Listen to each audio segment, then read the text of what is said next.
Entrepreneurial talent is a critical component of both competitiveness and innovation.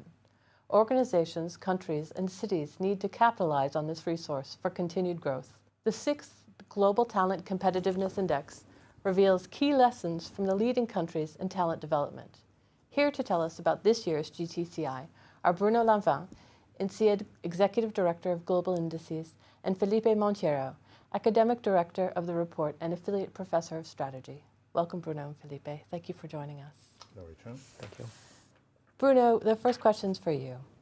The 2019 top 10 list of global talent competitive countries is the same as last year.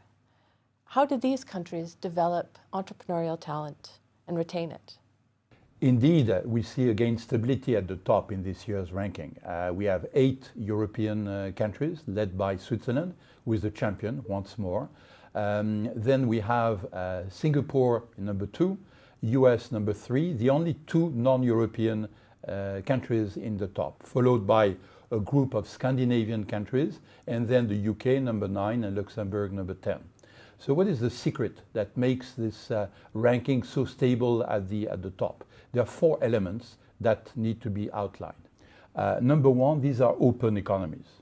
Number 2, they put strong emphasis on education. Number 3, they are guided by innovation. And number 4, talent impact is at the top of their priorities. Are there any examples of large organizations or countries developing entrepreneurial talents that you'd like to highlight? Yes, so let me start with the countries. If you look at the countries which are at the top of the ranking, and Bruno mentioned some, they're also very good at entrepreneurial talent. So if you think about the Nordic countries, for example. But also in the GTCI model, we have one sub-pillar that we call the talent impact. What does talent impact measure? We look at new entrepreneurial activity, innovation outputs, new business density. And when we look at that pillar only talent impact, there are also some very good examples because there we see, for example, France doing very well. So we see an example of a country where new entrepreneurial activity is really at the top. Another good example there in terms of countries is Chile in Latin America.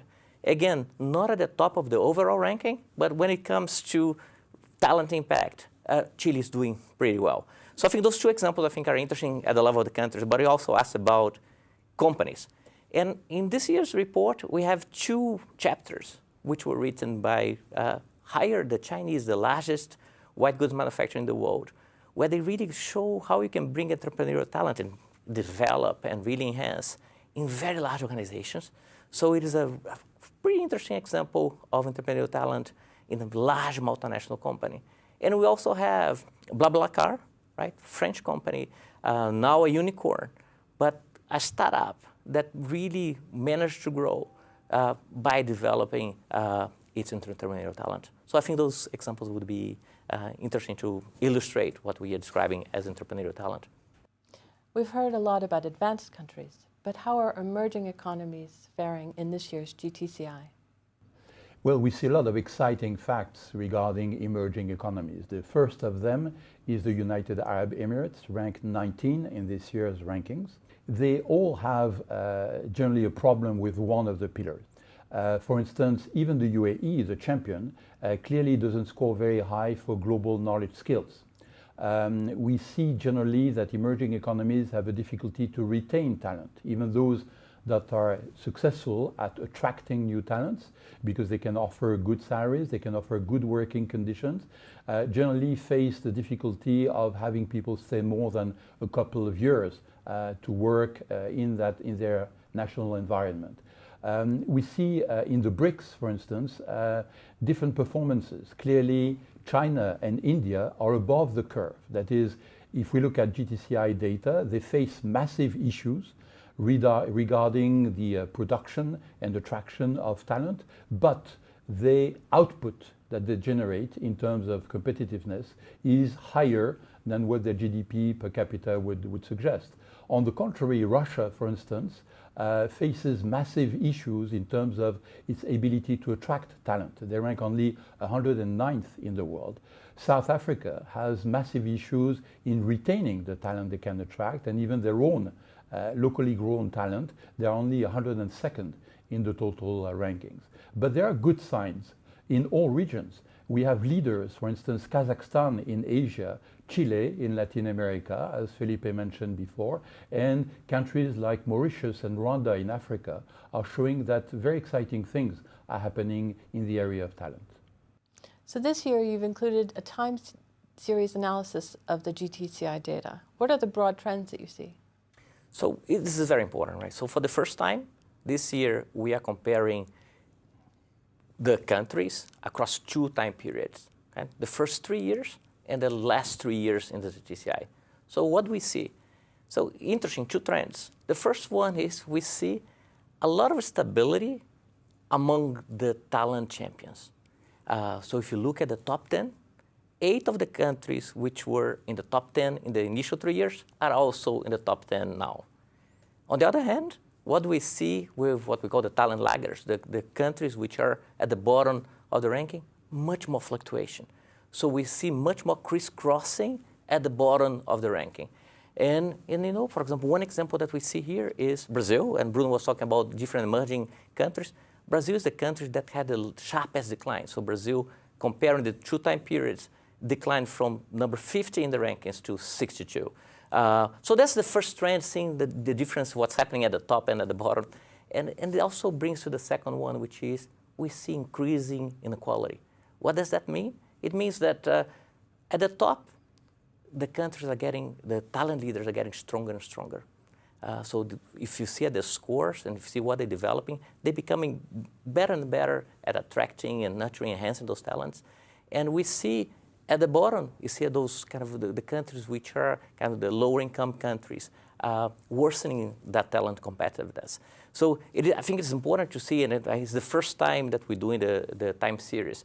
But also, I think, as Bruno always says, right, the rankings is interesting to catch attention, but also we hope that the GTCI is a tool for action. So, right, that a number of those countries which are at the bottom also see this as a way of improving their performance in the next periods. Once again, the report includes a Global City Talent Competitiveness Index.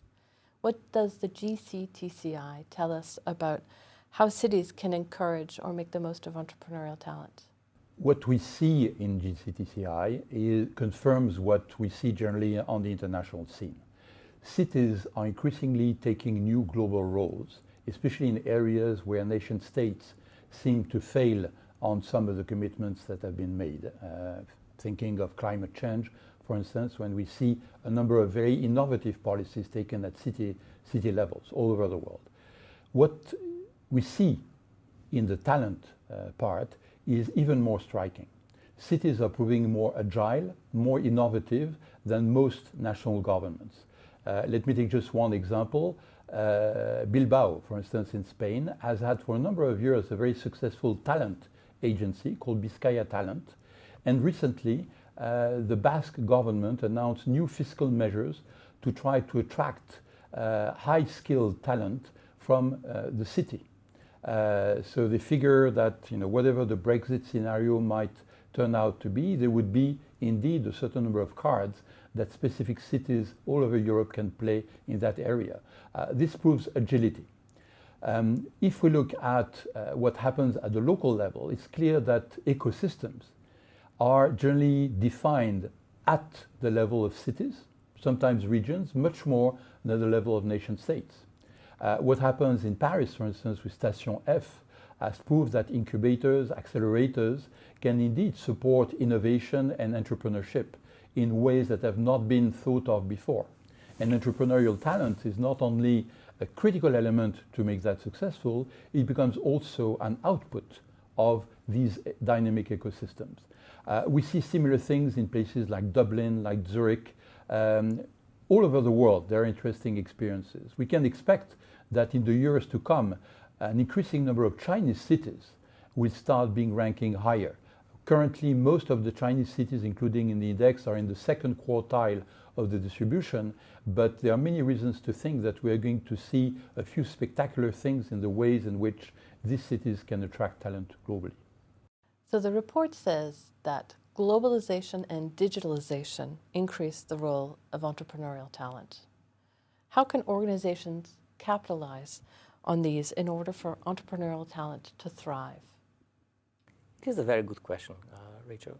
If you think about digital and globalization, entrepreneurial talent, you can think about digital transformation has two components. One is digital and all the digital technologies that we talk about. The other one is transformation.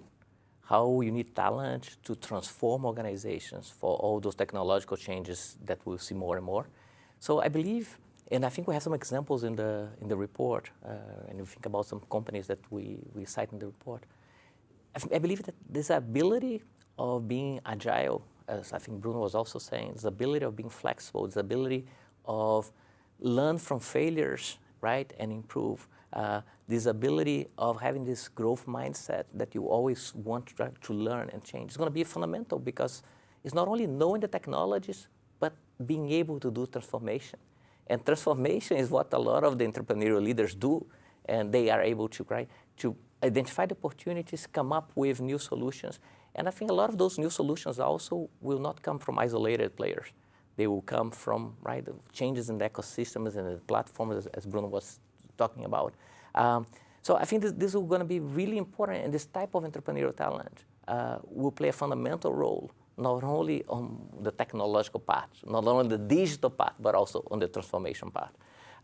And as we look ahead, I think it's also important, I think for us in already think about next year's theme for the GTCI, which will be about artificial intelligence and global talent competitiveness. So I think the digital is there to stay. Those challenges will be increasingly important. And I think this is one of the things that our joint effort in research and understanding will continue to focus on. Great. Thank you both for sharing all this information about the GTCI. Thank you. Thank you.